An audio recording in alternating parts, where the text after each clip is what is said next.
शिवाय।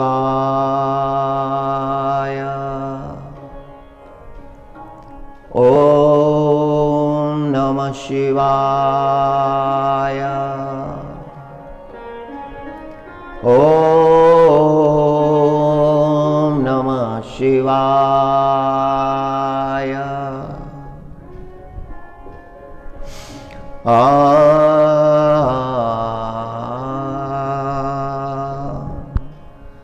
आदो राम तपो वनादिगमनम् हत्वा मृगकाञ्चनम् वैदेही हरणं जटायुमरणं सुग्रीव संभाषणं वाली निग्रहणं समुद्रतरणं लंकापुरी दाहनम् पश्चाद रावण कुंभकर्ण हननम् चैतद्दी रामायणम्। एक श्लोकी रामायण आहे।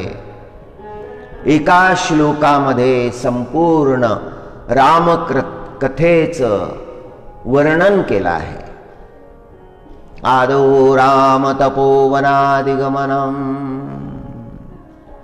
हत्वा मृगकाञ्चनम् वैदेही हरणं जटायुमरणं सुग्रीव संभाषणम्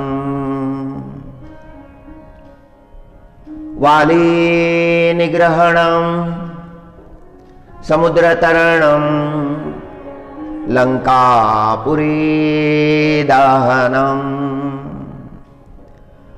पश्चाद रावण कुंभकर्ण हननम् चैतद्दी रामायणम्।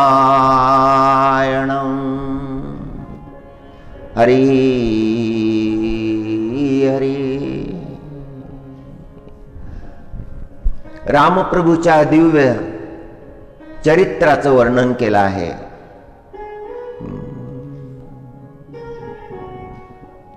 रामप्रभूची अद्भुत सुंदरता याचं वर्णन आपण श्रवण करीत आहोत।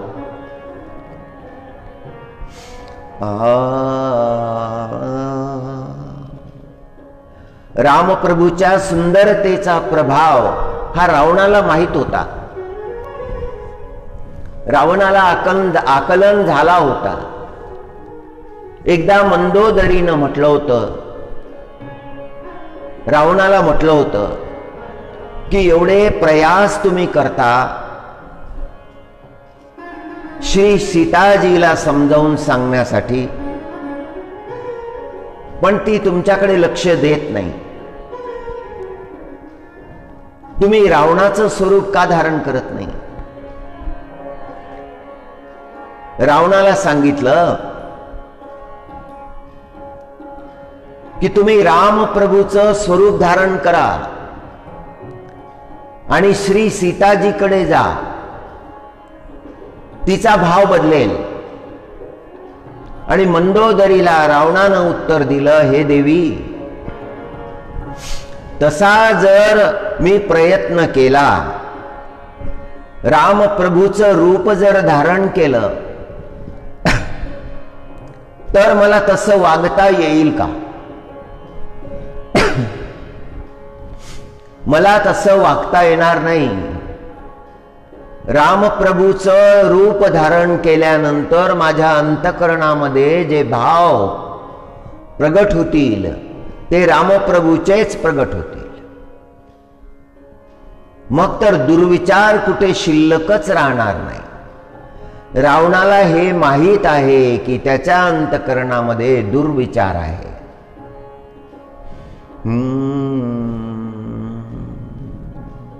हरी भक्तीचेही 3 प्रकार सांगितलेले आहेत. तशी 9 भक्तीचं वर्णन केलेलंच आहे, पण राजसिक, तामसिक आणि सात्विक असे 3 प्रकारही सांगितलेले आहेत.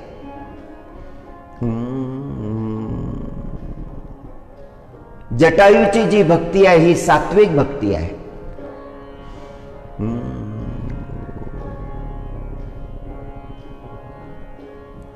कर्णाची जी भक्ती आहे ही राजसिक भक्ती आहे.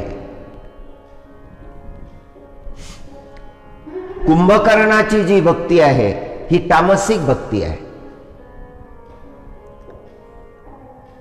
जटायूच्या अंतकरणामध्ये जो भगवत भाव आहे तो परमशुद्ध आहे.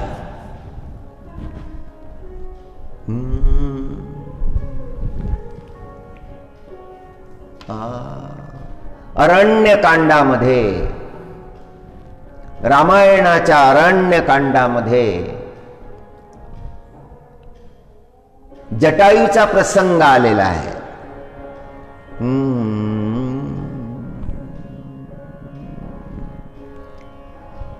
पूरण काम राम सुखरासी.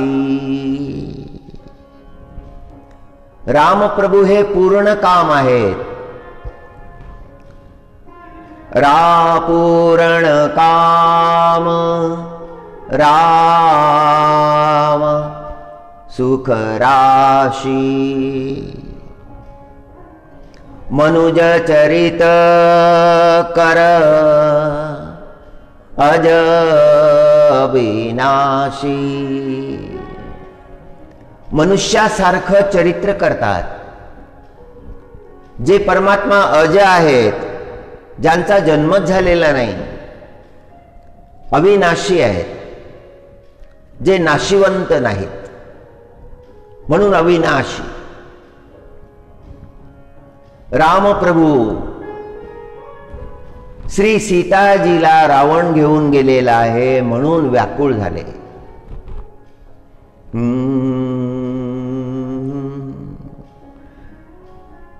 श्री सीताजीचा शोध घेत आहेत. पंचवटीमध्ये गेले, कुटीमध्ये पाहिलं, कुटीच्या मागे पाहिलं, कुटीच्या आजूबाजूला पाहिलं, गंगेकडे पाहिलं, तिकडे दिसली नाही, सर्वत्र शोधलं. अंतकरण व्याकुळ झालं. प्रसंग फार भयंकर घडलेला आहे. रावण श्री सीताजीला घेऊन गेलेला आहे. प्रभू रडायला लागले, रुदन करायला लागले, वृक्षांना विचारायला लागले, पक्ष्यांना विचारायला लागले. हे खग, हे खग मृग, हे मधुकर श्रेणी, तुम देखी सीता मृगनयनी. हे पक्ष्यांना विचारलं, मृगांना विचारलं, हे पक्ष्यांनो तुम्ही सीतेला पाहिलं का? हे मृगांनो. भ्रमर गुंजार करत होते. त्या गुंजार करीत असलेल्या भ्रमरांना विचारलं, हे भ्रमरांनो तुम्ही श्री सीतेला पाहिलं का?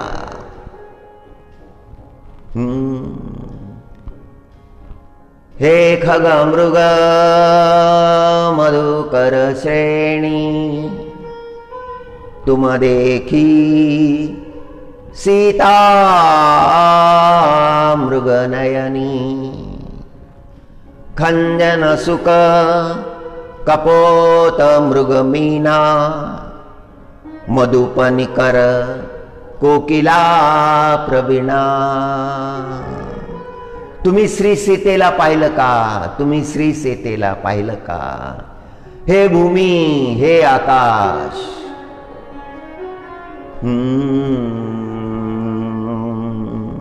कुंद कली दाडिम दामिनी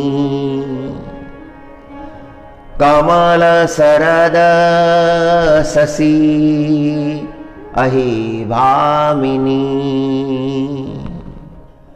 वरुण पास मनोज धनुहंसा गजकेशरी निज सुनत प्रशंसा श्रीफल कनक कदली हर्षाहि नेकुन संक सकुच मनमाही. जड चेतन वृक्षांना विचारायला लागले, श्री सीतेला पाहिलं का, श्री सीतेला पाहिलं का. सुनो जानकी तोही बिन आजू हर से सकल बाई जनुराजू. ज्यांना ज्यांना हाक मारली, ज्यांना ज्यांना साद घातली, त्यांना मात्र आनंद झाला की आज जसं आम्हाला राज्य प्राप्त झालेलं आहे, आज प्रभूनं आमचं नाव घेऊन उच्चार केलेला आहे.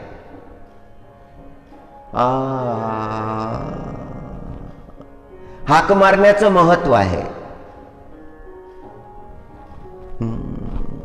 हाक मारलेल्या स्वरामध्ये, त्या स्वरामधून प्रगट झालेला अंतकरणातला भाव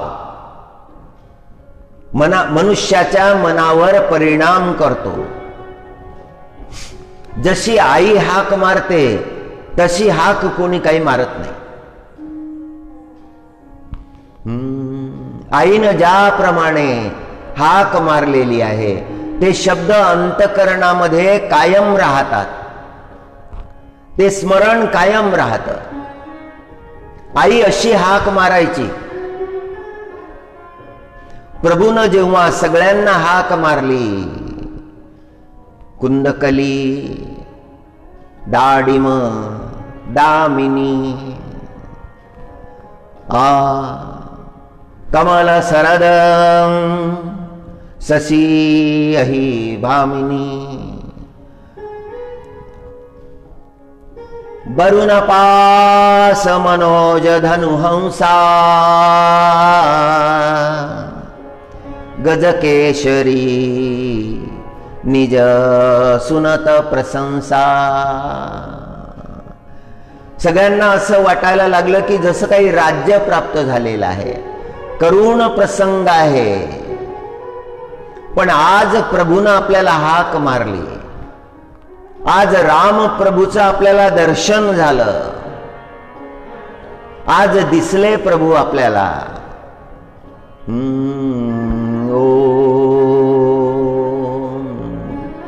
हे सगळं दुःख प्रभूनं प्रगट केलेलं आहे. हा मनुष्य अवतार आहे.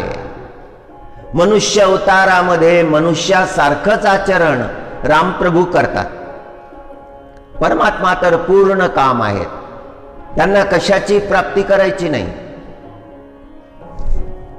काहीही त्यांना प्राप्त करायचं नाही. अजय आहेत, अविनाशी आहेत.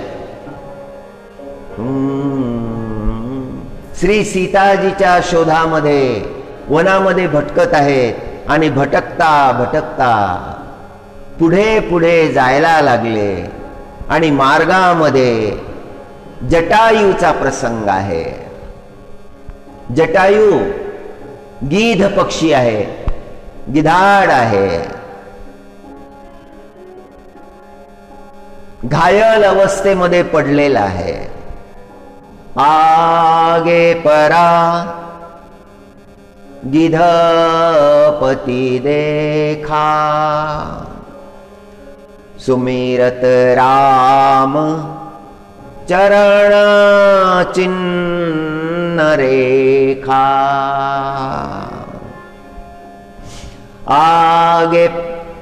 परा गिधपति देखा,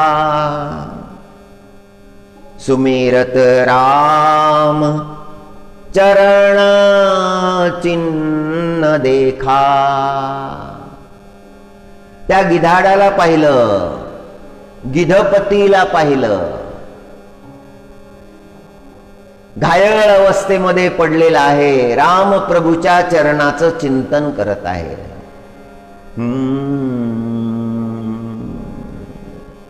आणि कृपा सागर भगवंत श्रीराम पुढे गेले, त्या जटायूच्या मस्तकाला स्पर्श केला।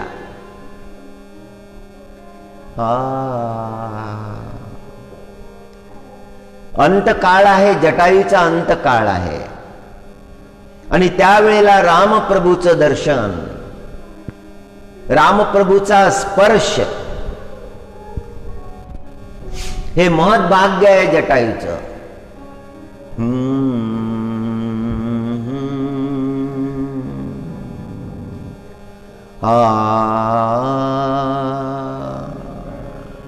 रामप्रभूच्या सोबत बोलायला लागला, गंभीर वचन बोलायला लागला, धैर्य द्यायला लागला। कठीण काळामध्ये धैर्याची आवश्यकता असते। मित्र कठीण काळामध्ये धैर्य देण्यासाठी आवश्यक असतात। एक शुद्ध अंतकरणाचा, पवित्र आचरणाचा, कठीण प्रसंगामध्ये धावून येणारा असा मित्र प्राप्त झाला तर जीवनामध्ये फार मोठी निधी प्राप्त करेल।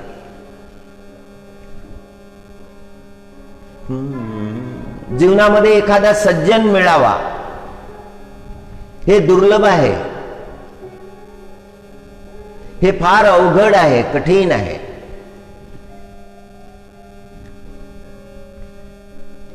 सुवर्ण आणि परिमळ हे दुर्लभची दातारा। सुवर्ण आहे आणि सुगंध आहे, हे दुर्लभ आहे। हिरा आणि कोमळ हे दुर्लभची दातारा। हिराई आहे आणि कोमल आहे। हिरा आणि कोमलता ह्या गोष्टी असू शकत नाहीत।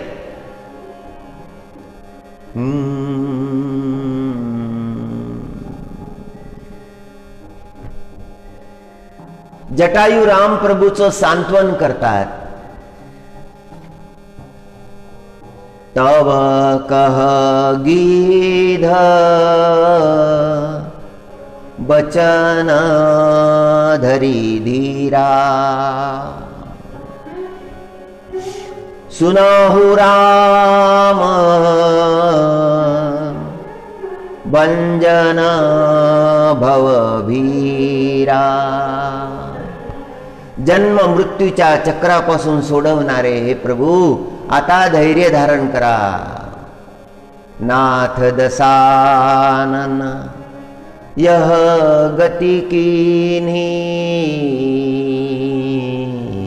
नाथ दसानन यह गति केन्ही।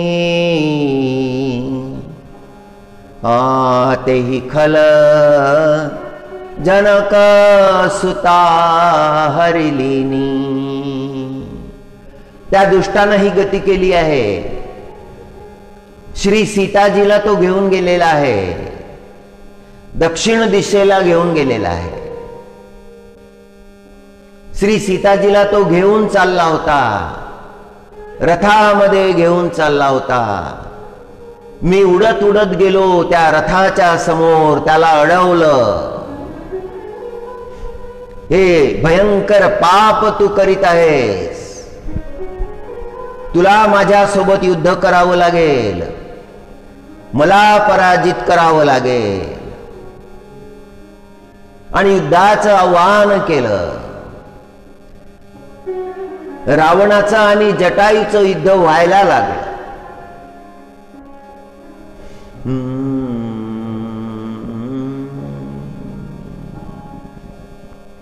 तुझे प्राण कशात आहे, रावणाने विचारलं. आणि जटायूनं उत्तर दिलं, पंखामध्ये.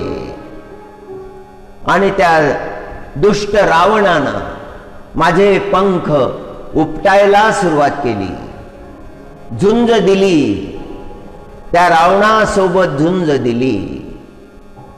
पण त्या निष्ठुर रावणानं, अधर्म मार्गाला प्रवृत्त झालेल्या त्या रावणानं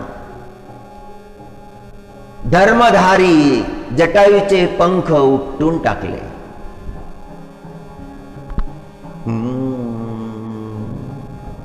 अधर्माच्या जवळ शक्ती प्रचंड असते. शास्त्र पुराणांमध्ये पाहावं, जे जे अधर्माचे, अन्यायाचे, पापाचे, पाखंडाचे प्रतीक आहेत, त्यांच्यामध्ये शक्ती प्रचंड असते. त्यांची बुद्धी फार भयंकर मार्गानं कार्य करीत राहते. विवेकाचा मार्ग त्यांना दिसत नाही, त्यांना कळत नाही, त्याचं अनुसरण ते करू शकत नाही. असे प्रसंग शास्त्र पुराणांमध्ये आहेत. हे प्रसंग आपल्याला उद्बोध करण्यासाठी आहेत. एवढा बलशाली रावण, पण त्याच्या अंतःकरणामध्ये दयेचा अंश असू नये.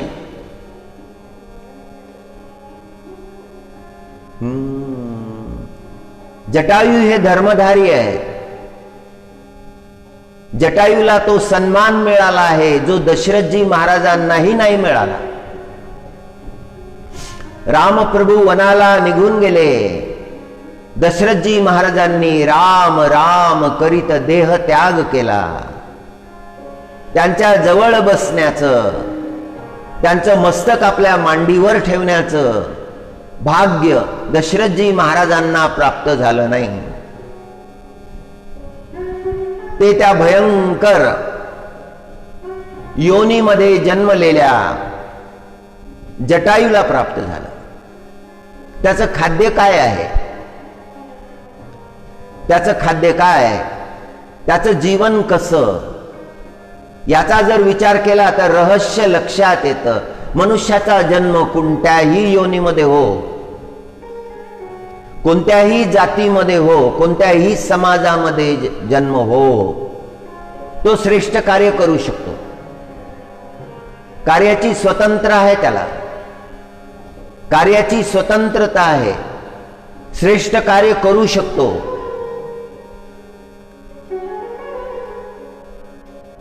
पवित्र होण्यासाठी, धर्मरूप होण्यासाठी फक्त अंतःकरणामध्ये त्या विवेकाच्या जागृतीची गरज आहे. जटायूनं निकट निवास केला होता, पंचवटीच्या निकट निवास केला होता की वेळी प्रसंगी रामप्रभूचं दर्शन होत राहील, काही सेवा घडेल. भक्त सेवेचाच विचार करत असतो. मला सेवा मिळाली पाहिजे, परमात्म्याची सेवा मिळाली पाहिजे. परमात्म्याच्या सेवेमध्ये माझं जीवन लागलं तर मी धन्य झालो.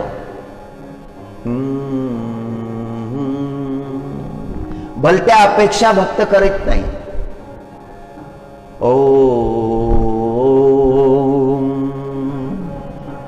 हरी हरी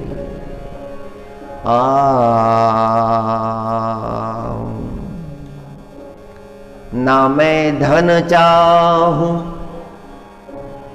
ना रतन चाहूं, तेरे चरणों की धूल मिल जाए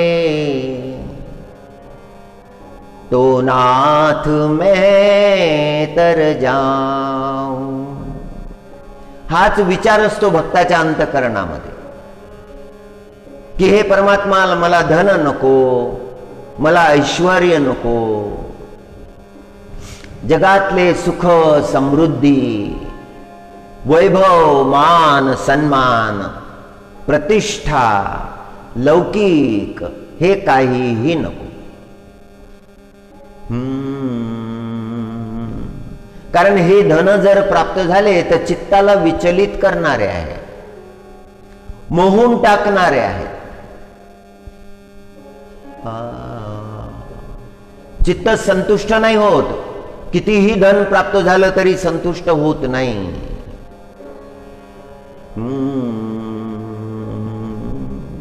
आणि अंततः ते धन सुख देणार नाही, ते दुःखच देणार आहे. ना मैं धन चाहूं ना रतन चाहूं, तेरे चरणों की धूल मिल जाए. हे नाथ मैं तर जाऊं. हे परमात्मा, मी तरुण जाईल, या भवसागरातून तरुण जाईल.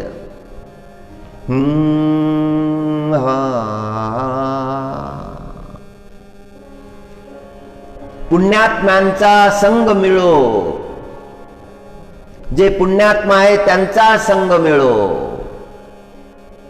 जटायूनं पंचवटीच्या किनारी निवास केला होता. उद्देश हाच होता की कधी ना कधी माझ्या जीवनामध्ये भगवत कृपा होईल आणि भगवत सेवा मला मिळेल, सेवा घडेल माझ्या जीवनामध्ये. फार दिव्य भाव आहे जटायूच्या अंतःकरणामध्ये. रावण तर गर्जना करत होता. रावण म्हणजे मूर्तिमंत क्रोध, साक्षात क्रोध, कामाच्या अधीन झालेला. श्री सीताजीला नेण्याची काही आवश्यकता नव्हती, त्याला गरजही नव्हती. त्याच्या अनेक राण्या होत्या. मंदोदरी सारखी मुख्य राणी होती, जी सगळ्या दृष्टीनं श्रेष्ठ होती. मयदानवाची कन्या होती. त्याचा परिवार मोठा होता. त्या मोठ्या परिवारामध्ये त्याचा मान सन्मान सगळं श्रेष्ठ होतं. पण परस्त्रीला प्राप्त करण्याचा दुर्विचार त्याच्या अंतःकरणामध्ये शूर्पणखेनं निर्माण केला होता. भयंकर चरित्र आहे, दुष्चरित्र आहे शूर्पणखेचं दुष्चरित्र. 90 वर्षाची शूर्पणखा आणि 25 वर्षाचे रामप्रभू.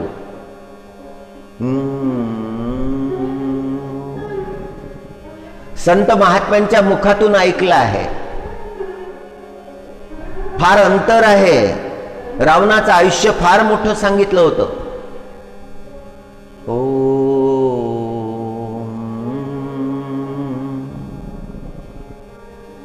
हरी हरी. एका संतानं असं सांगितलं की एकदा ब्रह्म आले, लंकेला ब्रह्म आले. एवढा उद्दंड झालेला होता तो रावण की ब्रह्मदेवाला म्हणाला की माझं जरा मस्तक चोळून द्या. आणि तो मंचकावर पडला आणि ब्रह्म भगवान त्याचं मस्तक चोळायला लागले, कपाळ चोळायला लागले. आणि त्या कपाळावर ब्रह्मदेवानं पाहिलं की 14 कल्प याचं आयुष्य आहे. प्रचंड आयुष्य प्राप्त झालेलं होतं. आणि त्या 14 मधलं एक जो आहे तो ब्रह्मदेवानं कपाळ चोळत असताना मोडून टाकला. हा जर 14 कल्प राहिला तर जगाची काय दशा होईल. हा दुराचारी 14 कल्प जिवंत राहिला. म्हणून 4च ठेवले. त्याची बहीण शूर्पणखा, ज्या रावणाचं आयुष्य एवढं आहे तर मग तिचं आयुष्य किती असेल. ती बहीणच आहे ना रावणाची. ती 90 वर्षाची आकाश मार्गाने उडत उडत येत होती आणि उडत उडत उडत येत असताना वरून पाहिलं, पंचवटीकडे पाहिलं. पंचवटीकडे पाहिल्यानंतर तिच्या मनामध्ये इच्छा झाली, रामप्रभूचं स्वरूप पाहण्याची इच्छा झाली. आता कसं जावं रामप्रभूकडे हा विचार होता तिच्या मनामध्ये. जसा श्रीमद भागवतामध्ये पूतनेचा प्रसंग आहे तसाच रामायणामध्ये शूर्पणखेचा प्रसंग आहे. पूतना ही वासना आहे आणि शूर्पणखा ही स्वैराचारिणी वासना आहे. आकाश मार्गाने एकटीच विचरण करत होती आणि आकाशातून पाहिलं तेजपुंज स्वरूप रामचंद्राचं. त्या शूर्पणखेनं आपलं स्वरूप बदललं, सुंदर रूप धारण केलं, आकर्षक रूप धारण केलं. ती मायावी होती, तिला पाहिजे ते रूप धारण करता येत होतं. विकृती होती, अंतकरणातले भाव विकृत होते. शूर्पणखेनं सुंदर रूप धारण केलं, भूमीवर उतरली, रामप्रभूकडे चालत गेली. रामप्रभूनं तिच्याकडे पाहिलं, रामप्रभूला हात जोडून म्हणाली, तुम सम पुरुष मो सम नारी, यह संजोग विधि रचा विचारी. विधी म्हणजे ब्रह्म. तुमच्यासारखा पुरुष आणि माझ्यासारखी स्त्री हे ब्रह्मदेवानं मोठा विचार करून रचना केलेली आहे. तुम्ही माझ्यासोबत विवाह करा. फार निर्लज्ज प्रस्ताव मांडलेला आहे. क्षणभर रामप्रभू विचारात पडले की ही दुष्टा कुचरित्रा स्त्री आहे. रामचरित मानसमध्ये आलेले स्त्री चरित्राचे प्रसंग फार उदात्त आहेत, पण शूर्पणखेचा जो प्रसंग आहे या प्रसंगामध्ये तिचे दुष्चरित्र प्रगट केलं आहे. ज्या ज्या ग्रंथामध्ये, ज्या ज्या शास्त्रांमध्ये स्त्रियांच्या चरित्राचे प्रसंग आलेले आहेत फार अद्भुत आहेत, फार प्रेमळ आहेत. पण शूर्पणखेचा प्रसंग हा विकृत आहे. मंथरेचाही प्रसंग आहे. ती कलहप्रिय आहे, तिला कलह चांगले वाटतात. ती कलह निर्माण करणारी आहे, भेद निर्माण करणारी आहे, अशुभ आहे, अमंगल आहे.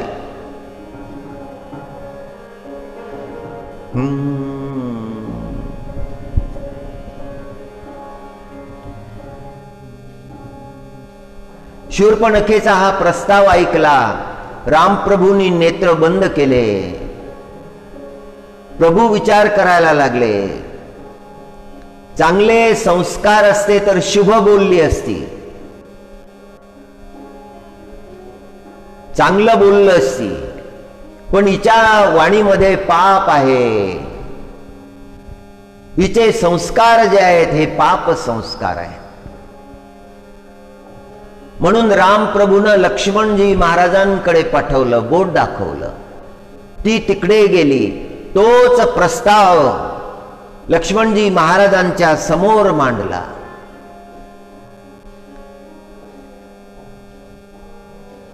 लक्ष्मणजी महाराजांना ते असह्य झालं. तिच्या सोबत संभाषण करणं सुद्धा असह्य झालं, अमंगल वाटायला लागलं. लक्ष्मणजी महाराजांनी तिच्या नाकाचं छेदन केलं, तिच्या कानांचं छेदन केलं. नाकानी वास येत असतो, वासनेचा वास येतो, आणि कानाचं छेदन या करता केलं की जीवनामध्ये सत्संग केला असता, संत महात्म्यांचे वचन ऐकले असते, शास्त्र वचन ऐकले असते, तर आचरण इतकं बिघडलं नसतं.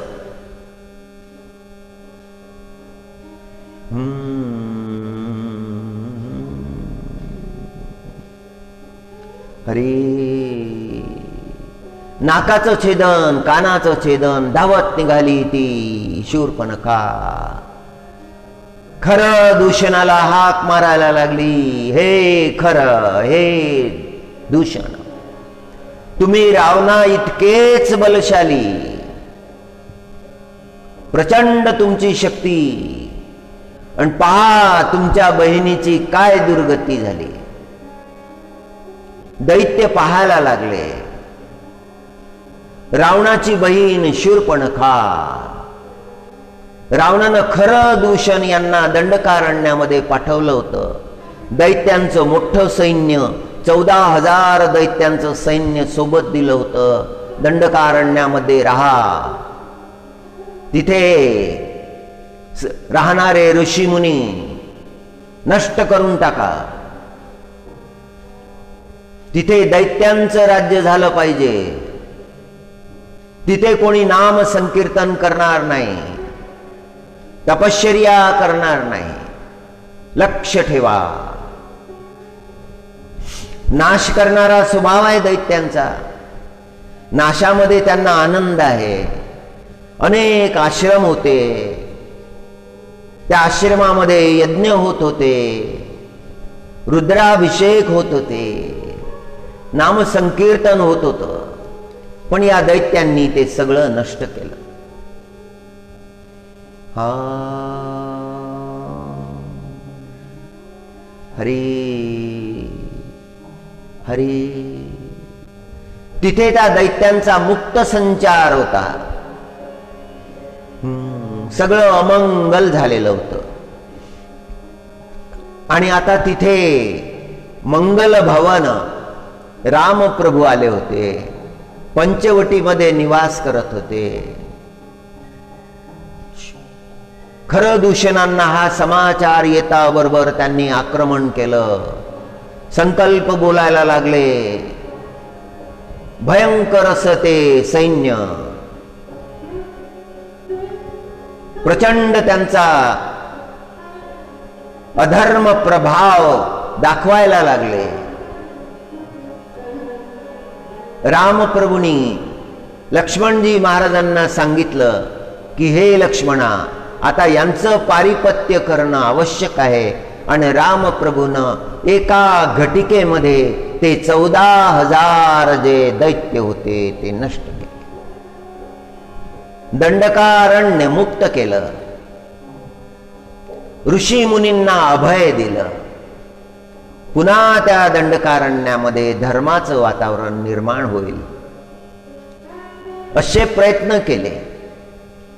शूर्पणखा आकाश मार्गाने उडत उडत गेली, रावणाच्या सभेमध्ये प्रगट झाली. हे रावण, पहा, तुझ्या बहिणीकडे पहा, काय दुर्गती झालेली आहे. छेदन केलेली ती नासिका. पंचवटीच्या जवळ ज्या ठिकाणी त्या शूर्पणखेच्या नासिकेचं छेदन केलं होतं त्या स्थानाला नाम प्राप्त झालं, नासिक. पहा तुझ्या बहिणीची नासिका, पहा तुझ्या बहिणीचे कर्ण. रावणानं हे पाहिलं. क्रोधानं पेटला रावण. शूर्पणखे, सांग, कोणीही दुर्गती केली. सगळा प्रसंग सांगितला. अधर्माचं बळ असतं असत्य. तो अधर्म त्या रावणाच्या अंतःकरणामध्ये बलवान करण्यासाठी शूर्पणखेनं असत्य भाषण केलं. हे रावणा, तुझ्यासाठी एक सुंदर स्त्री आणण्यासाठी मी गेली होती. दंडकारण्यामध्ये 2 सुंदर असे राजपुत्र आहेत. त्यांच्यासोबत एक सुंदरी स्त्री आहे. तशी सुंदरी स्त्री जगामध्ये नाही. ती मी तुझ्यासाठी आणणार होती, पण त्या 2 राजपुत्रांनी पहा माझी काय गती केली. दंडकारण्य आता तुझ्या ताब्यामध्ये राहिलेलं नाही. खरं दूषणाचा अंत झाला आहे.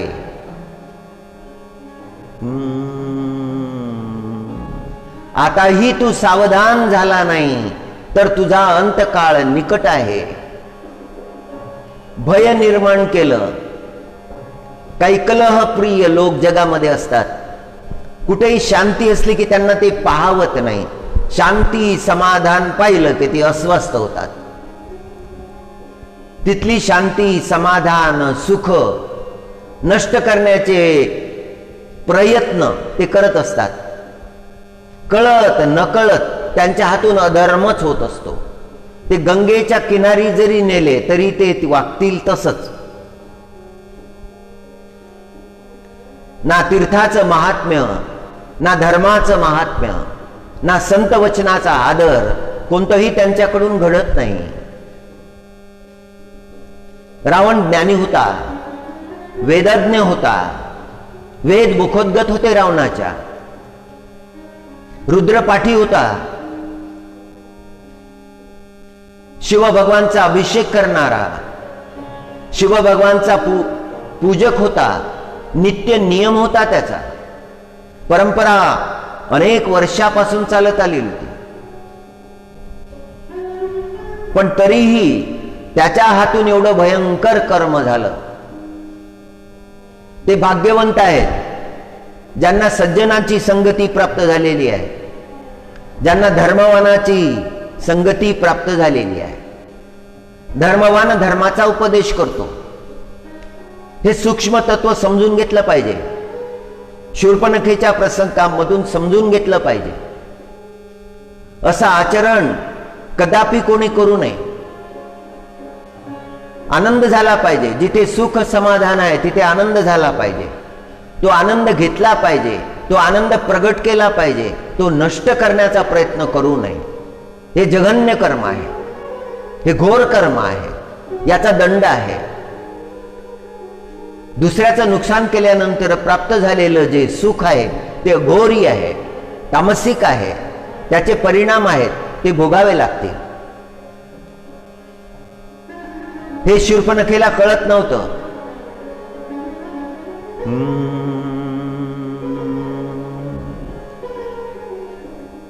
पुलस्त्य ऋषींनी धिक्कार केला होता. शूर्पणखेच्या कर्माचा धिक्कार केला होता की आज तू कुळाचा नाश केलेला आहेस. ज्या कुळामध्ये जन्मली त्या कुळाचाच नाश केलेला आहे. त्या कुळावर तू संकट आणलेलं आहे. बहिणीचं कर्म तर आहे की सद्बुद्धी देणं, चांगली बुद्धी देणं, चांगले विचार देणं. पण पापाचा प्रभाव एवढा वाढलेला आहे की चांगला विचार तिथे थांबतच नाही, स्थिर होत नाही.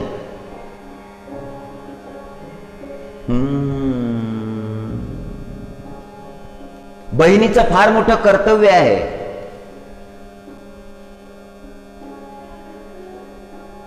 आपल्या भावाला धर्माचं ज्ञान हे द्यायला पाहिजे होतं. त्याच्या अंतःकरणामध्ये काम निर्माण केला. कामाच्या पाठोपाठ क्रोध आला. संकल्प केला त्या रावणानं त्या स्त्रीला घेऊन येईल. आणि नंतर पुढचे प्रसंग घडले. शूर्पणखा कारणीभूत ठरली. शूर्पणखेचे वचन जे आहेत ते कारणीभूत ठरले. फार घोर पाप करावं लागलं. बंधू छल केला, बंधूचा छळ. मनुष्याच्या हातून कोणाचाही छळ घडू नये. मित्राचा नाही, बंधूचा नाही, मातेचा नाही, पित्याचा नाही, मित्राचा नाही, कोणताही नाही. आपले कर्म शुद्ध करण्याचा उपदेश संत महात्मे करतात. घोर कर्म शूर्पणखेच्या हातून घडलं आणि नंतर पुढचे प्रसंग घडले. मारीचाचा प्रसंग घडला, तो कांचन मृग झाला. पंचवटीमध्ये श्री सीताजीच्या कुटी समोर क्रीडा करायला लागला. तो आवडला. सीताजीनं मागणी केली. रामप्रभू म्हणाले की सीते, ह्या सगळ्या मायावी गोष्टी असतात. दैत्य वेगवेगळे रूप धारण करून विचरण करीत असतात. पण आग्रह केला श्री सीताजीनं, मागितला, हे नाथ मला आणून द्या. आणि रामप्रभू धावले, त्या मृगाच्या पाठीमागे धावले.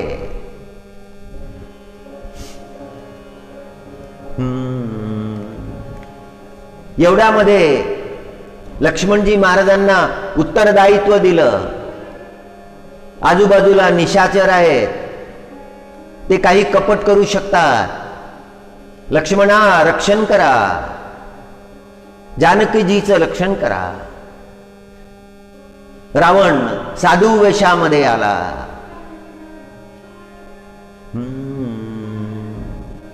कैलासावरून नंदी भगवाननी पाहिलं.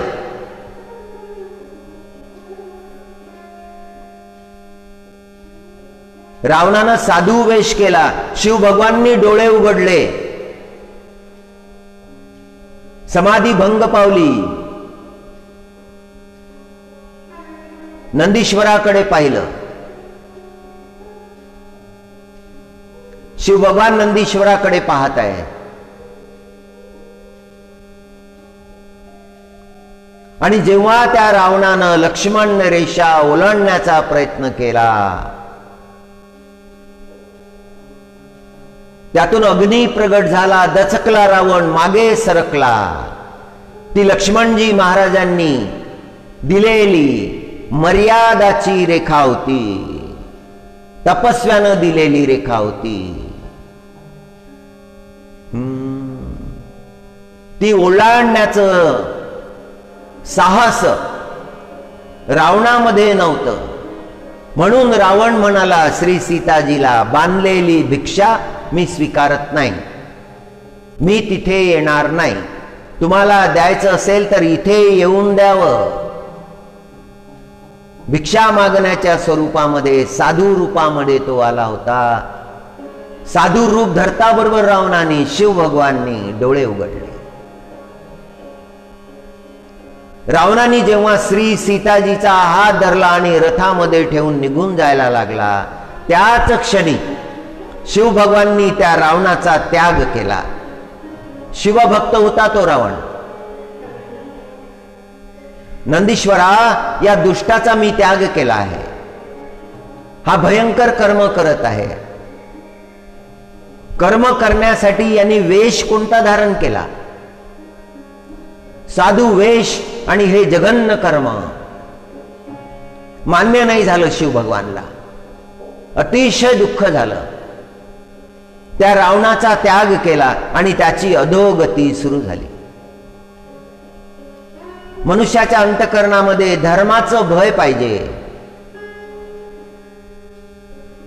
धर्माचं भय पाहिजे. अधर्म कर्म केलं की धर्म क्षीण होऊन जातो त्याच्या जीवनातला. त्या व्यक्तीच्या जीवनातला धर्म क्षीण होऊन जातो. त्याचं त्याला काहीही वाटत नाही. कोणत्याही थराला जाऊन ते कर्म करायला लागतो.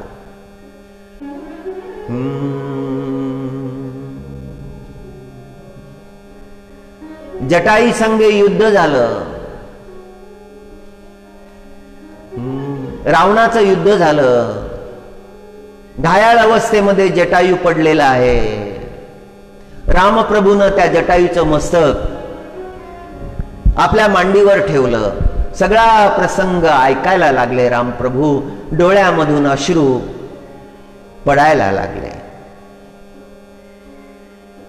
परहित बस जिनके मन माही, परहित बस जिनके मन माही, तिनकं जग दुर्लभ कछु नाही. परहित ज्यांच्या अंतकरणामध्ये आहे त्यांना जगामध्ये काहीही दुर्लभ नाही. जटायूच्या प्रसंगाचं वर्णन करतात. स्वामीजी महाराजांची बडी कृपा आहे, फार मोठी कृपा आहे. दिव्य असं ज्ञान, शास्त्राचं ज्ञान सहज सोप्या भाषेमध्ये प्रगट करतात की ज्यांच्या अंतकरणातला भावच परहित आहे. आपले माता पिता आपल्यावर प्रेम करतात, आपले माता पिता आपल्यावर फार मोठी कृपा करतात, आपल्याला शिक्षण देतात, संस्कार देतात.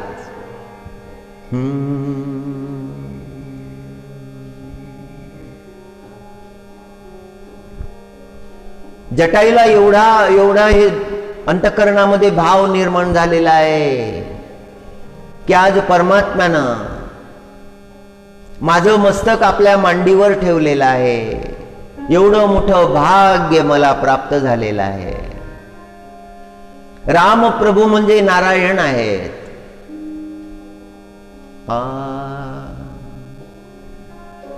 श्यामगात विशाल भुजचारी, श्यामगात विशाल भुजचारी, स्तुती करत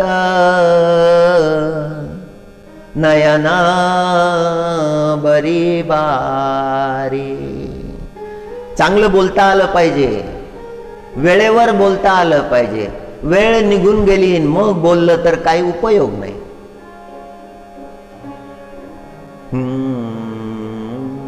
परमात्म्याचं स्तवन, परमात्म्याची स्तुती, परमात्म्याची प्रार्थना ही केली पाहिजे. आणि जटायूनं फार सुंदर प्रार्थना केली.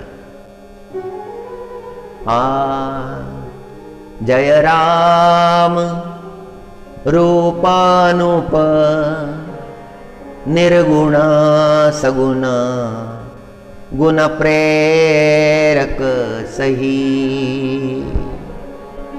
जय राम रूपानुप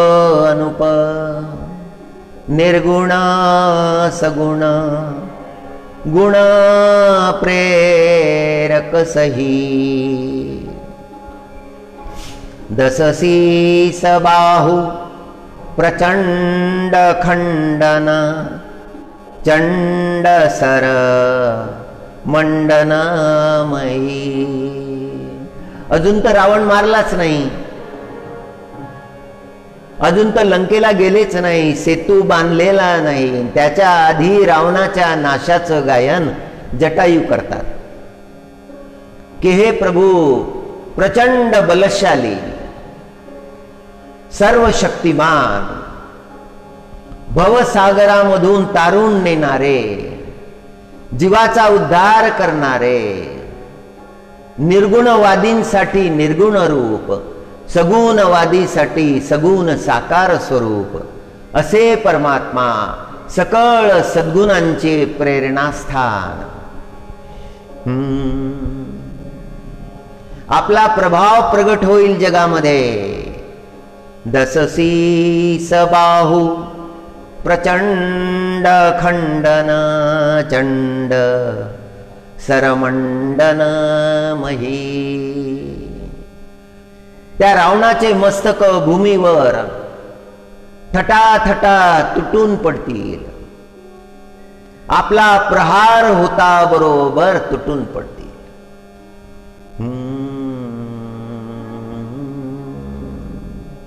हरी हरी. दससीस बाहु प्रचंड खंडन चंड सर मंडनमही. पाथोदगात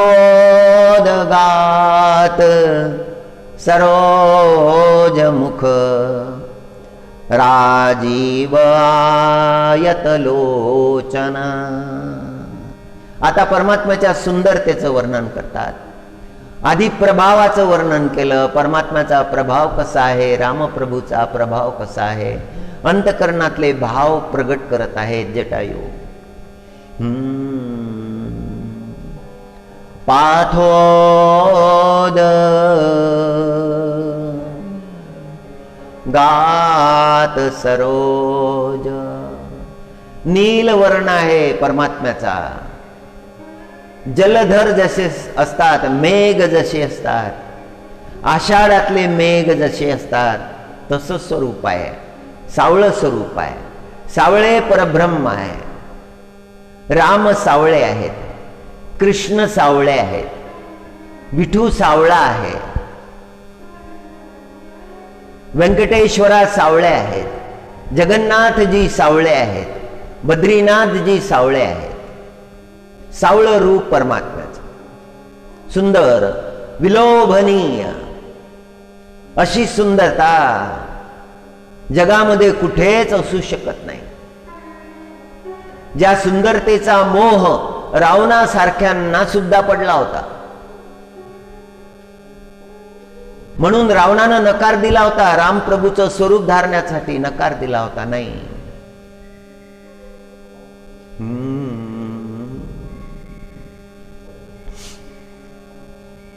रावण रामप्रभू संगे युद्ध करत होता लंका कांडामध्ये, पण नेत्रांकडे, रामप्रभूच्या मुखमंडलाकडे पाहणं टाळत होता.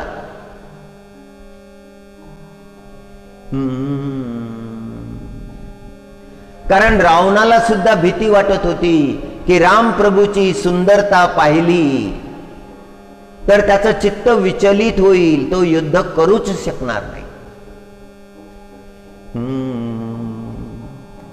पाथोदगात सरोज मुख राजीव आयत लोचना. सुंदर स्वरूपाचा भाव जटायूच्या मंतकरणामध्ये निर्माण झालेला आहे. कमळासारखं कोमल आणि सुंदर असं ते स्वरूप. नितनोमी राम कृपाल, नितनोमी राम कृपाल. बाहु विशाल भव भय मोचन. मनुष्याच्या जीवनामध्ये असलेलं भय नष्ट करणारे, भवसागरामध्ये बुडून जाण्याचं जे भय आहे ते नष्ट करणारे. मनुष्याचे कर्मच त्याला पलीकडे घेऊन जात असतात. त्या आनंद स्वरूप, त्या शुद्ध सुख स्वरूप स्थानाकडे घेऊन जात असतात. अंतकरणातले भाव, अंतकरणातली भक्ती. जटायूच्या अंतकरणामध्ये जी भक्ती प्रगट झालेली आहे ती सात्विक भक्ती आहे.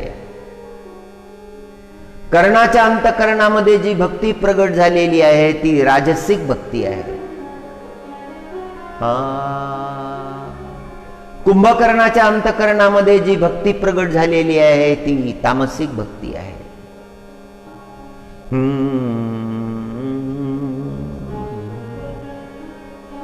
बलम प्रमेय मनादि मनादिम जम व्यक्तमेकम गोचरम् गोविंद गोपर द्वंद्वहर विज्ञान घन धरणीधरम् हे राम मंत्र जपत संत अनंत जनमन रंजनम् नित नौमि Ram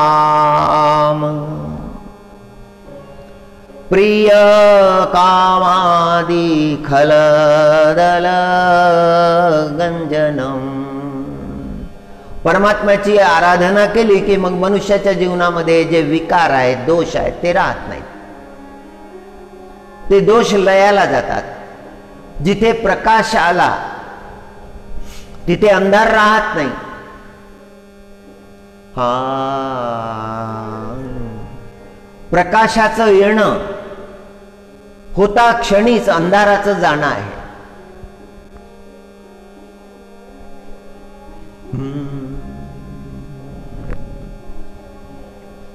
Where there is light,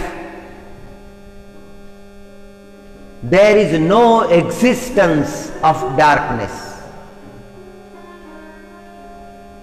जिथे प्रकाशाचं अस्तित्व आहे तिथे अंधाराला अस्तित्व नाही. अंधार कुठे गेला कळायला मार्गच नाही.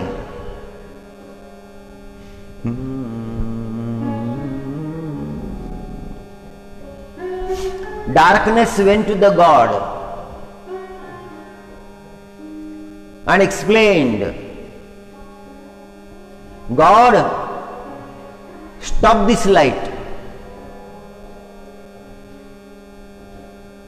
Because of this light, I have no existence. Do something for me.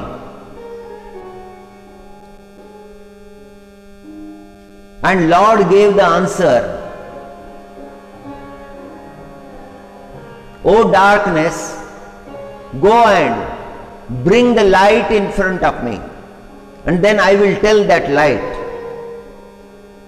that give some place to the darkness. And the darkness went to bring the light.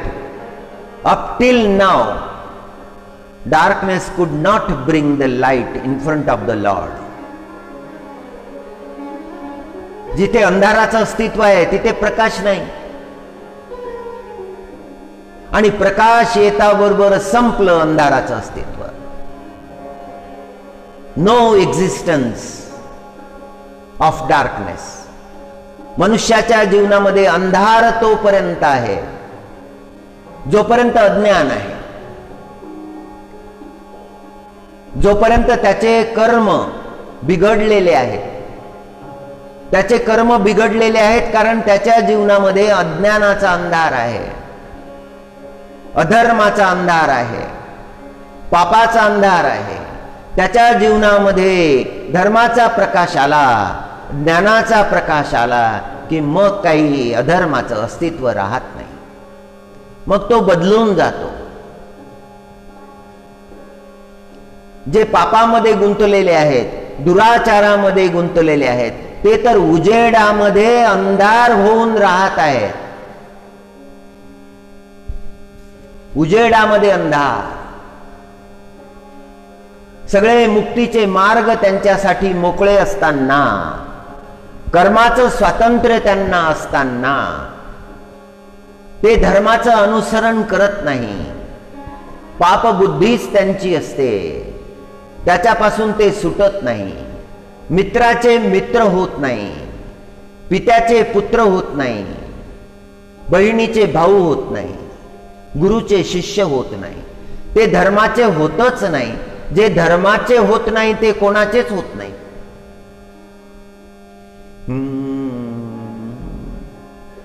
जे धर्माचं अनुसरण करत नाही, सत्याचं अनुसरण करत नाही, करुणा, दया, प्रेम या शब्दांचं ज्यांच्यासाठी अस्तित्वच नाही, त्यांचे कर्म बिघडतात.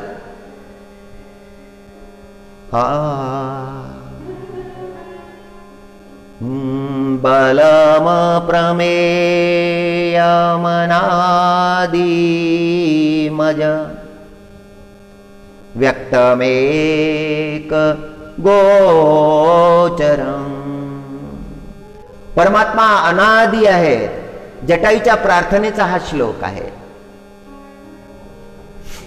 ती प्रार्थनाच आपण ऐकू. परिपूर्णपणे नाही ऐकता येणार, पण थोडं बहुत एखादा कण जटायूनं आपल्या प्रार्थनेच्या दुसऱ्या बंधामध्ये म्हटलेला आहे.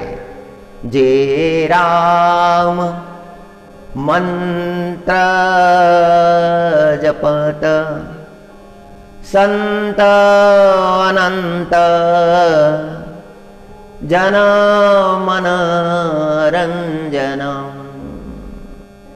जे संत महात्मे राम प्रभूच्या नामाचा जप करतात. राम हे राम हे राम हे राम हे राम हे राम. राम नामाचा जप संत महात्मे करतात. त्या जपाचं महात्म्य त्यांना कळलं आहे. अनंत अनंताचं भजन करतात. अनंत जन मनरंजनम. भगवन नामामध्ये तल्लीन झालेलं मन, त्या भगवन नामामध्ये ज्यांना आनंद आहे, आनंदाची प्राप्ती त्यांना झालेली आहे. नितनामी राम अकाम प्रिय कामादि खलदल गंजनम. कामासारखे दोष, क्रोधासारखे दोष, मदासारखे दोष, मोहासारखे दोष, लोभ मोह यासारखे दोष, या सगळ्या दोषांना नष्ट करणारं नाम आहे राम प्रभूचं. जसा प्रकाश आल्यानंतर अंधार राहत नाही, तसे राम प्रभू मनुष्याच्या अंतःकरणामध्ये आल्यानंतर हे सगळे दोष ते स्थान सोडून निघून जातात. प्रभूच्या मांडीवर मस्तक ठेवलेलं आहे. प्रभूच्या मुखाचं अवलोकन करत आहे. पक्ष्यांमध्ये पक्षी, गिधाड पक्षी, काय त्याचं जीवन, काय त्याचं भोजन. आणि आज त्याला एवढं मोठं भाग्य प्राप्त झालं. प्रभूच्या दर्शनाचं भाग्य, प्रभूच्या सेवेचं भाग्य. फार मोठं जीवन जगण्यामध्ये काही अर्थ नाही. 100 वर्षाचं जीवन जगले, त्याच्याही पेक्षा जास्त जगले, पण काही केलं नाही त्या जीवनामध्ये. काही भगवत सेवा घडली नाही, भगवन नाम घडलं नाही. प्राप्त झालेलं दीर्घ जीवन सुद्धा व्यर्थच झालं. आपल्या परिवारातले तरी आपलं स्मरण ठेवतील का?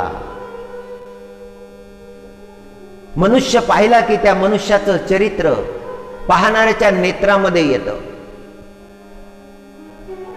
त्याला पाहता बरोबर मनामध्ये विचारांचा उदय होतो. अरे, हा सज्जन आहे, हा भक्त आहे, याचं चरित्र शुद्ध आहे. परहिताची भावना याच्या अंतःकरणामध्ये आहे. याच्या वाणीमधून कधीही कुठलाही अपशब्द निघत नाही. याचं जीवन शुद्ध आहे, याचं चरित्र पवित्र आहे.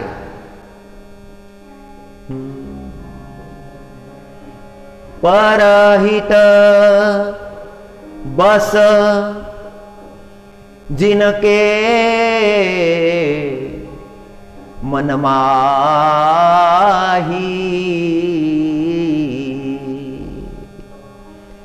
तिन कहूं जग दुर्लभ नाही. ज्यांच्या अंतःकरणामध्येच परहिताचा विचार आहे त्याला जगामध्ये काय दुर्लभ आहे.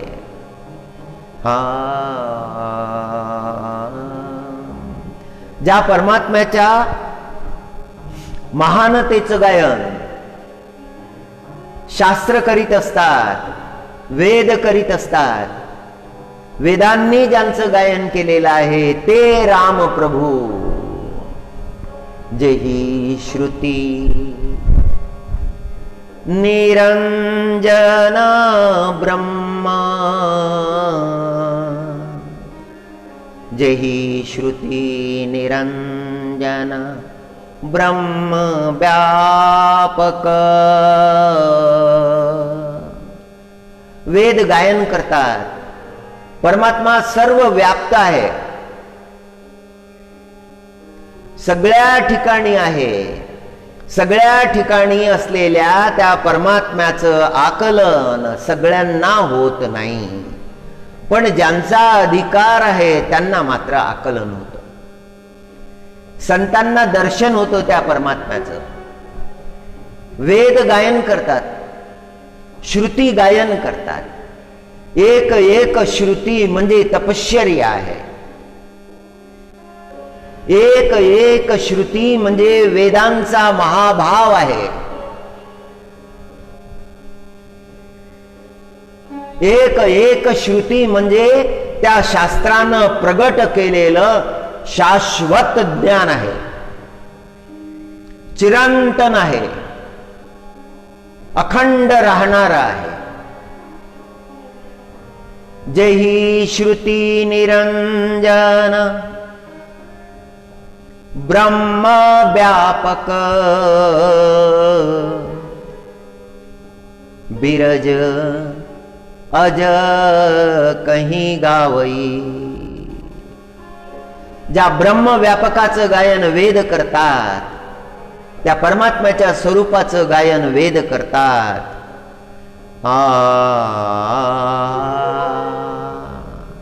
त्याचं ध्यान करतात. करी ध्यान, करी ध्यान ज्ञान विराग जोग, अनेक मुनी जेही पावही. त्या परमात्म्याची प्राप्ती करण्यासाठी ध्यान करतात, त्या परमात्म्याच्या नामाचं गायन करतात. करी ध्यान ज्ञान विराग जोग, अनेक मुनी जेही पावही. पवित्र जीवन असल्याशिवाय परमार्थ करता येत नाही. ज्यांचं आचरण शुद्ध नाही पण तरीही ते परमार्थ करण्याचा प्रयत्न करतात, तो परमार्थ त्यांना प्राप्त होत नाही. त्याचे स्पंदन ऐकू येत असतात. दूर कुठेतरी कोणीतरी प्रार्थनेचे स्वर उच्चारतो. माहिती पडलं महाराज आजारी आहेत, आपले महाराज आजारी आहेत, आपले महाराज आपल्यासाठी खूप झटले, त्यांनी आपल्याला प्रेम दिलं जे आपल्याला कोणीही दिलं नव्हतं, जे कोणीच देऊ शकत नाही ते त्यांनी आपल्याला दिलं. आज ते आजारी आहेत, हे पांडुरंगा कृपा करा, त्यांचं स्वास्थ्य चांगलं होऊ द्या. ही तिथे केलेली प्रार्थना बिछाण्यावर पडलेल्या महाराजांना ऐकू येते. संत महात्मे जेव्हा बोलतात तेव्हा लक्षात येतं जे इंद्रिया पलीकडचे अनुभव आहेत ते त्यांना येतात. दूरपर्यंत दुरून एखाद्याने चांगला शब्द उच्चारला तो ऐकू येतो, एखाद्याने शिव्या शाप दिले तेही ऐकू येतात, ते स्पंदन येत असतात. तेवढी शक्ती प्रत्येक जीवामध्ये असते. अंतर्मुख झाल्यानंतर लक्षात येतं, व्यर्थ गोष्टी लक्षात येतात, व्यर्थ गोष्टीचं व्यर्थपण लक्षात येतं आणि श्रेष्ठ गोष्टीचं श्रेष्ठत्व लक्षात येतं. परमार्थ जीवनामध्ये आला की जीवन बदललं. म्हणून संत महात्मे भगवान नामाचं चिंतन करतात. त्यांना कळलेलं आहे की जीवनामध्ये जे प्राप्त करायचं आहे ते हेच आहे, अन्य प्राप्त करायचं नाही. साधना केली नाही, ध्यान केलं नाही, भजन केलं नाही की मग त्या दुष्प्रवृत्ती आहेत त्या आपोआपच येतात. ज्यांच्या संगतीमध्ये राहावं त्यांच्या संगतीमध्ये जे दुर्गुण आहेत ते दुर्गुण आपोआपच येतात. रेशमी वस्त्र धारण केले, सुगंधाचा फवारा अंगावर शिंपडला, अगदी घमघमाट सुटला सुगंधाचा, जिथे गेले तिथे सुगंध निर्माण झाला, सगळ्यांना आनंद व्हायला लागला त्या सुगंधाचा आनंद. आणि दुसऱ्यानी एकानी लहसुनाच्या पाकळ्या आपल्या खिशामध्ये ठेवल्या आणि तो गेला आणि तो दुर्गंध यायला लागला. सद्गुण म्हणजे सुगंध, दुर्गुण म्हणजे दुर्गंध.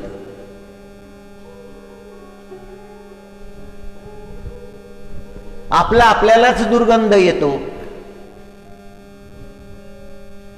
हे वस्तुनिष्ठ बोलणं नाही, हे भावनिष्ठ बोलणं आहे. सुगंध लहसून हे प्रमाण दिलं, हे त्या गंधाचं प्रमाण दिलेलं आहे.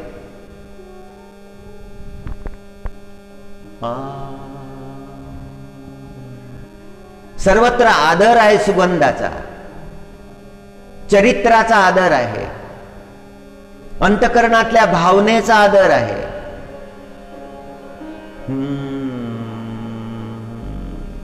त्या भावनेची प्रतिष्ठापना आहे.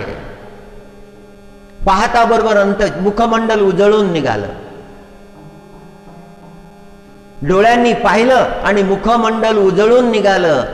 आणि ते उजळलेलं मुखमंडल ज्यांनी पाहिलं त्यांच्या लक्षात आलं, चेहऱ्याचे भाव बदलले. कोणाकडे पाहिलं, कोणाकडे पाहिल्यानंतर हे भाव बदलले आणि मग त्यांनीही पाहिलं, त्यांच्या लक्षात आलं. सज्जनाचा हा प्रभाव आहे, सज्जनाच्या वाणीचा प्रभाव आहे, सज्जनाच्या कर्माचा प्रभाव आहे. करी ध्यान ज्ञान विराग, जोग अनेक मुनी जेही पावही. सो प्रगट करुणा कंद, शोभा वृंद अग जग सोहई मो. सो प्रगट करुणा कंद, शोभा वृंद अग जग मोहही. तेच परमात्मा प्रगट झालेले आहेत जे करुणा निधान आहे. सो प्रगट करुणा कंद, शोभा वृंद अग जग मोही. मम हृदय. जटायू महाराज आता म्हणायला लागले, मम हृदय पंकज भृंग अंग अनंग बहु छबी सोहही. माझ्या अंतकरणामध्ये शोभिवंत झाले परमात्मा, माझ्या अंतकरणामध्ये आले परमात्मा. अनंग म्हणजे कामदेव. कामदेव सगळ्यात सुंदर आहेत आणि त्या कामदेवाची सुंदरता ही रामप्रभूच्या समोर तुच्छ आहे.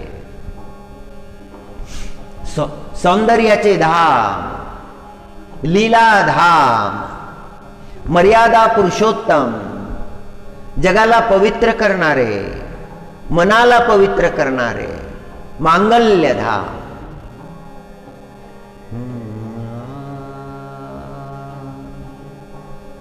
मंगल भवना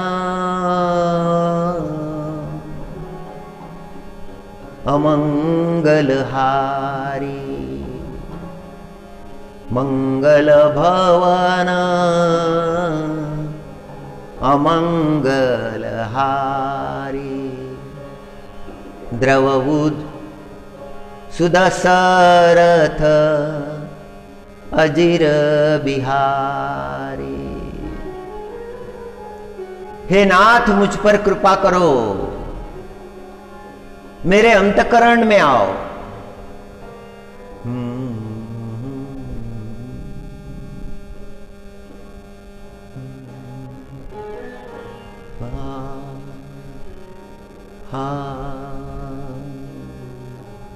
जो अगम सुगम सुभाव निर्मल असम सम शीतल सदा.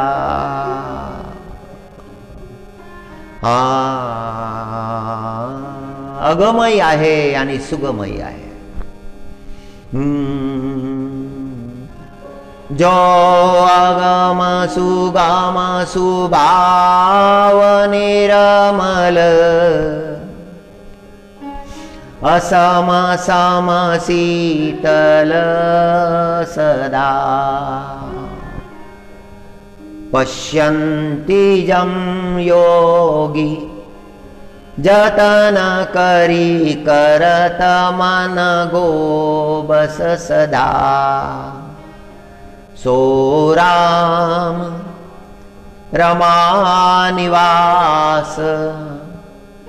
संतत दास बस त्रिभुवन धनी.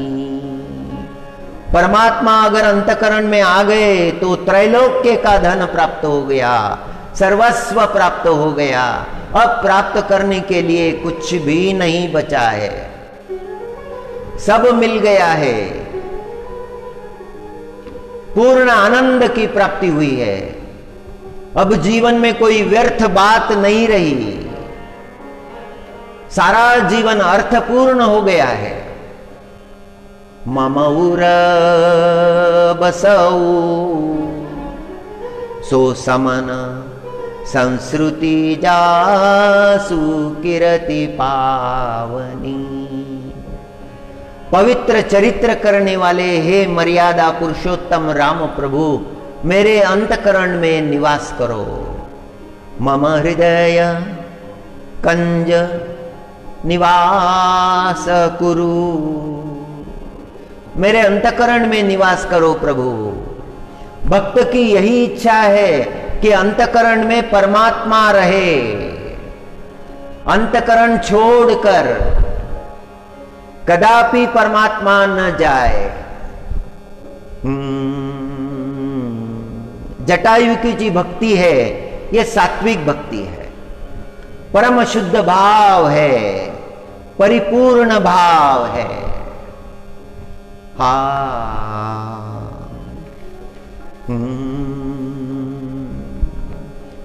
गोविंद नयनानंद पुण्य पुरुष सच्चित आनंद. पूर्ण पुरुष है परमात्मा, पुराण पुरुष है, सच्चिदानंद स्वरूप है, नयनों को आनंद देने वाले हैं, मर्यादा पुरुषोत्तम है.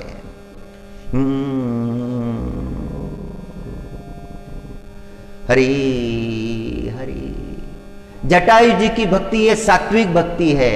सात्विक भक्ति में समर्पण का भाव अधिक होता है, पूर्ण समर्पण होता है, परमात्मा को छोड़कर दूसरा विचार नहीं होता है। भक्ति तो कर्ण ने भी की। कर्ण कौरव पक्ष में थे, लेकिन उनकी भी भक्ति थी। जब भगवान द्वारकाधीश हस्तिनापुर आए थे, दुर्योधन को समझाने का प्रयत्न किया था। 5 गांव पांडवों के लिए मांगे थे और दुर्योधन ने कहा था सुचक्र भूमि भी न ददामि विना युद्धेन केशव। अब देखिए दुर्योधन की कितनी बड़ी दुर्भावना है। परमात्मा से बोल रहे हैं, जीवन में विनय नाम की चीज नहीं, पाप स्वरूप है, घोर स्वरूप है। परमात्मा से कहता है कि सुई के अग्रभाग पर जितनी भूमि बैठ सकती है उतनी भूमि भी पांडवों को बिना युद्ध की नहीं दूंगा, और सुई के अग्रभाग पर जितनी भूमि एक कण इतना भी नहीं दूंगा।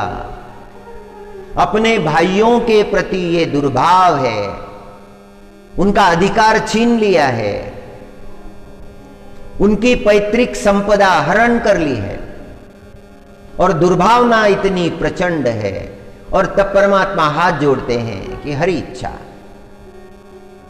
अब तो कुरुक्षेत्र की भूमि पर भेंट होगी। और जब निकलते हैं हस्तिनापुर छोड़कर, तो पीछे पीछे दुर्योधन भी आ रहा है और कर्ण भी आ रहा है। कर्ण प्रभु का प्रभाव जानता है, कृष्ण परमात्मा का प्रभाव जानता है।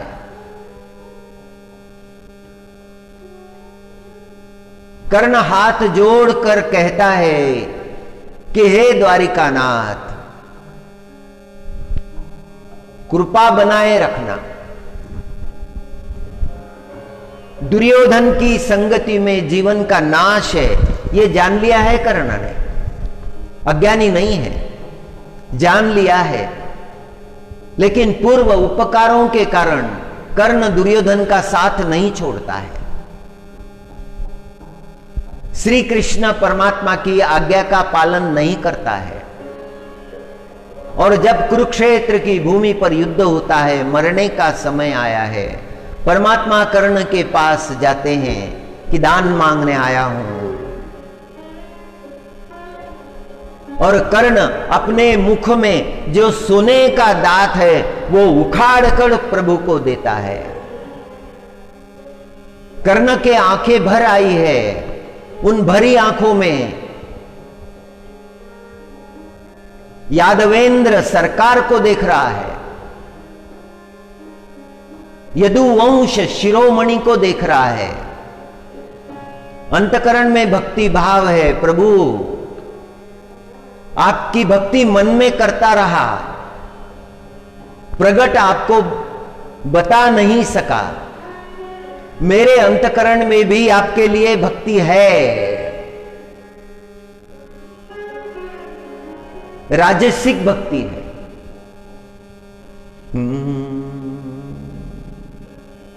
और कुंभकर्ण की जो भक्ति है वो है तामसिक भक्ति। जब रावण जाकर जगाता है कुंभकर्ण को, हे कुंभकर्ण जागो, जागता है कुंभकर्ण। जागने के बाद में पूछता है, भाई कैसे जगाया मुझे, किस लिए जगाया?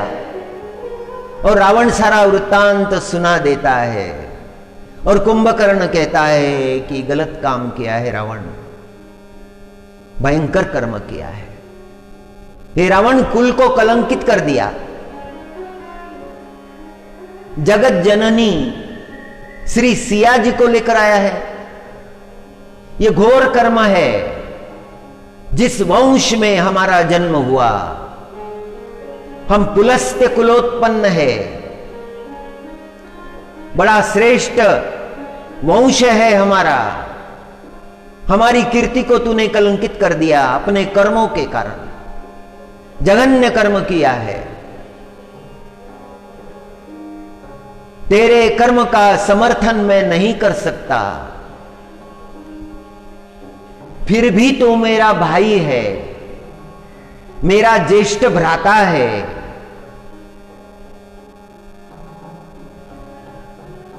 तुम्हारे काम आना मेरा कर्तव्य है, तुम्हारे लिए मैं युद्ध करूंगा। साक्षात परमात्मा के साथ मुझे युद्ध करना पड़ेगा, मैं करूंगा। उस युद्ध को हम जीत नहीं सकते जिसकी बुनियाद में ही अधर्म है, उसे हम जीत नहीं सकते। जिस कर्म का आधार असत्य हो, जिस कर्म का आधार अधर्म हो, जिस कर्म का आधार पाप हो, वो कभी सफल नहीं हो सकता, कितने भी प्रयत्न कोई कर ले, वो कभी सफल हुआ नहीं और होगा नहीं। कुंभकर्ण दिव्य उपदेश करता है रावण को कि जो किया बड़ा भयंकर किया।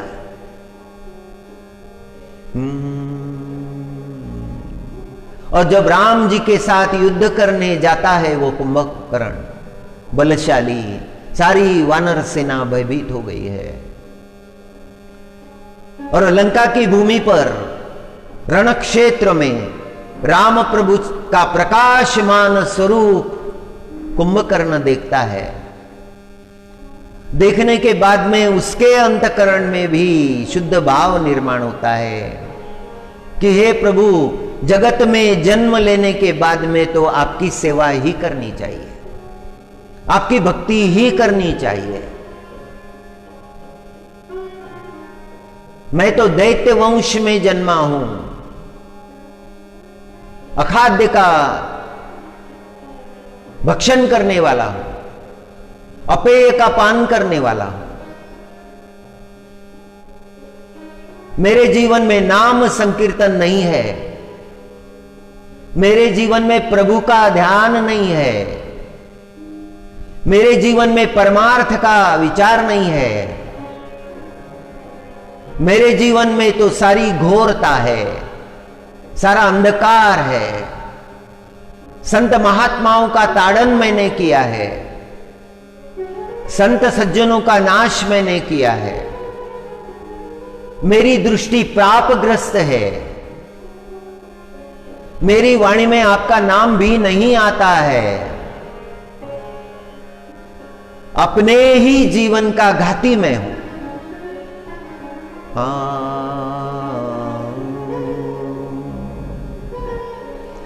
कुंभकर्ण को पश्चाताप होता है अपने जीवन पर, फिर भी कुंभकर्ण के अंतकरण में राम प्रभु के लिए भक्ति है।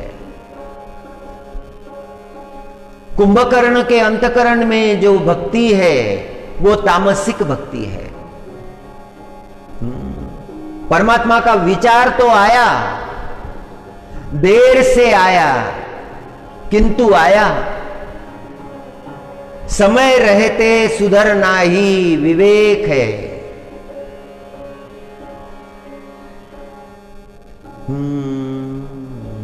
अवसर जाने के पहले जाग जाना ही विवेक है।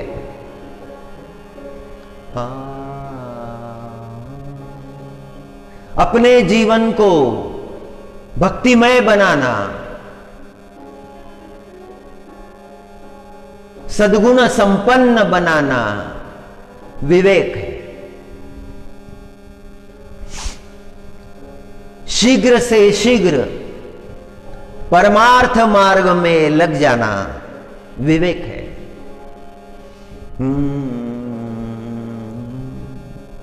भोगों में शांति नहीं होती, भोगों में सुख नहीं होता, भोग का परिणाम तो रोग होते हैं।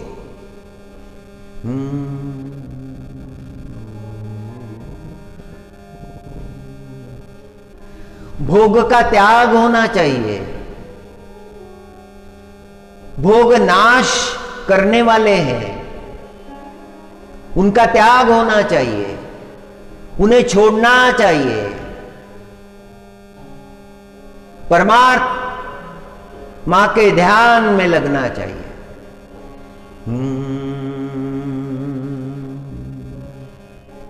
श्री राम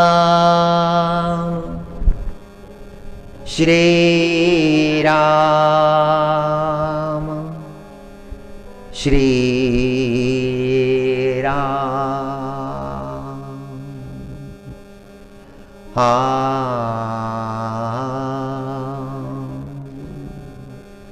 जिथे जिथे मन जाईल वासना, जेथे जेथे मन जाईल वासना, फिरवावे नारायणा हेची देई। वारंवार द्यावा नामाचा ठव, कुबुद्धी ठाव पुसा सर्व। नको आत्मस्थिती वाया क्षीण, तुझ वीण तुझ वीण दयाळा।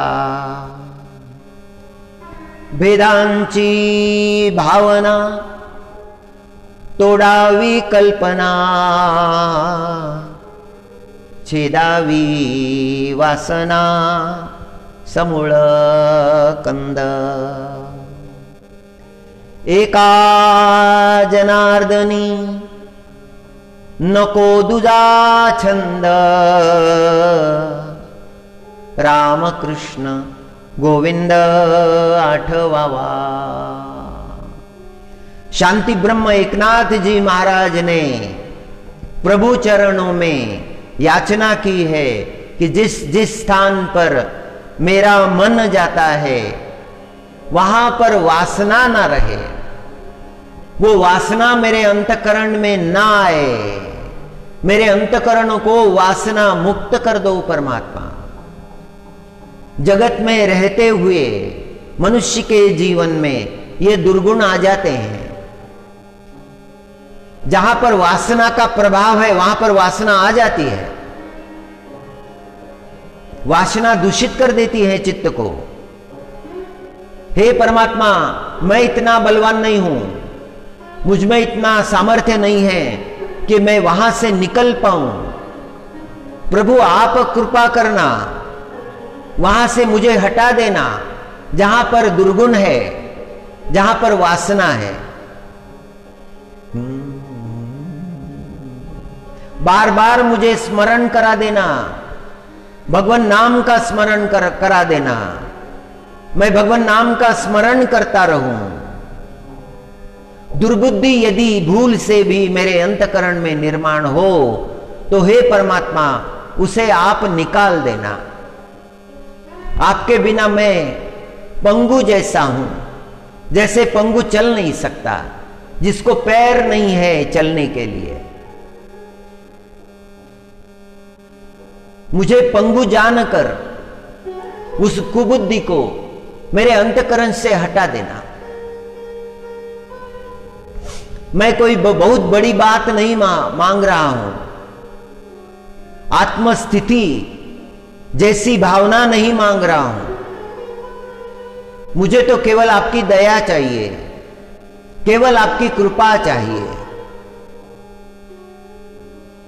मेरे अंतकरण में कोई भेद की भावना निर्माण ना हो, किसी भी प्रकार का भेद मैं जीवन में ना करूं। अभेद तत्व मेरे जीवन में आए, मैं उस अभेद तत्व की उपासना करूं। विठ्ठल ही राम है,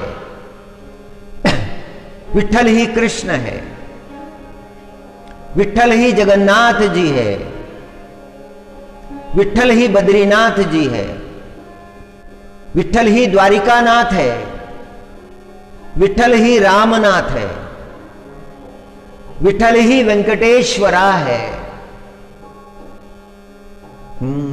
नाम भिन्न है लेकिन वो तो एक ही स्वरूप है। राम कृष्ण गोविंद,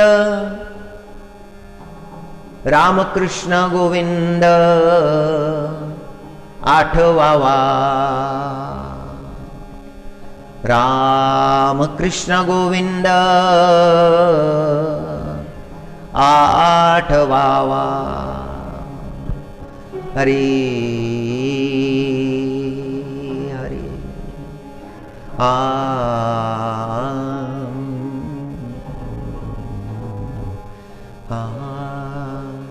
आदो राम तपो वनादिगमनम्,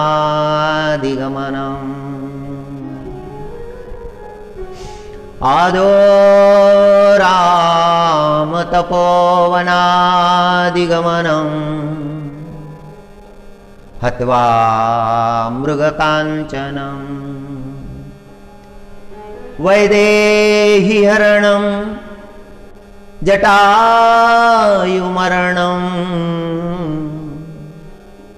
सुग्रीवसम्भाषणम्,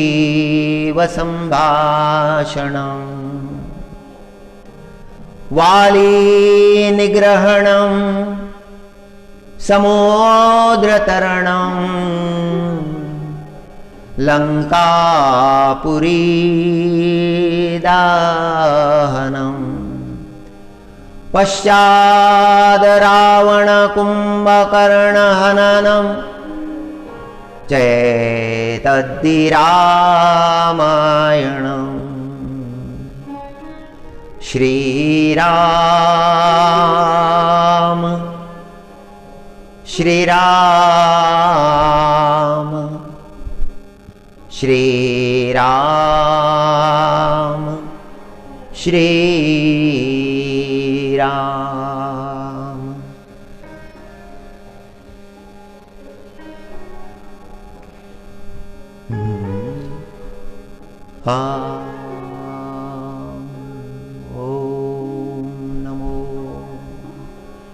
नारायण। ओम नमो नारायण। ओम नमो नारायण।